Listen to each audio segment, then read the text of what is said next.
excuse me if you've already covered this, but was part of that conversation the punches to the stomach, but the jumper punches? That's what it's done. Yeah. The jumper punches. Oh, the punches jumper to the stomach punches are another one.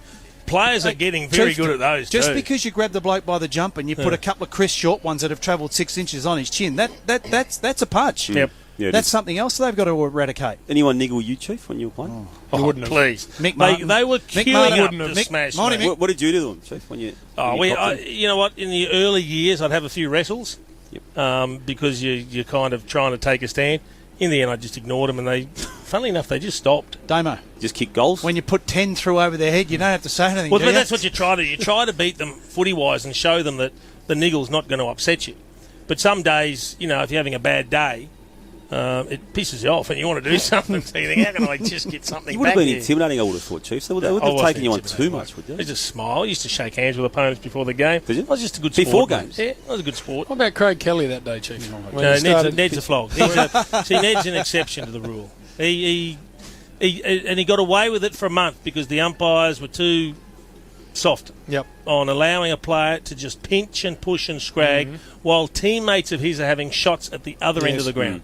Uncool. So probably the best thing that could have happened then is if the first week he did it, someone chinned him, laid him out cold, and hopefully he wasn't seriously hurt, but laid him out cold and showed the umpires, hey guys, just out cold. This is not allowed to happen. And where this is, history will damn the man you're speaking about, and I'm with you, one of the great flogs. Yep.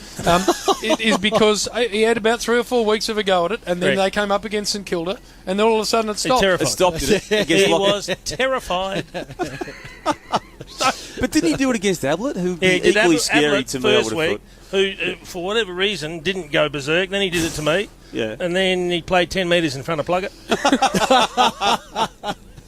May as well have painted a yellow stripe down his back.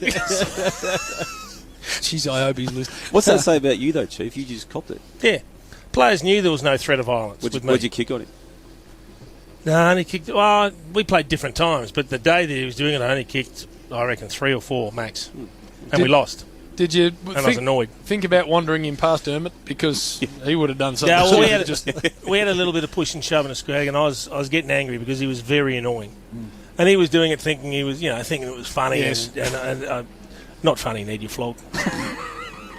My question is, did you look up at the lunatic wearing 23 and say, if I just run past him at one stage, I might have a bit more freedom? I should have been clever, and I should have relentlessly sledged him. And just spoken about his inability to get near the leather thing. And maybe just really, really belittled him verbally might have been the best way to come back. And for some reason, I just didn't, Jim. I didn't. His inability to get near the leather thing. Oh, no, I love it.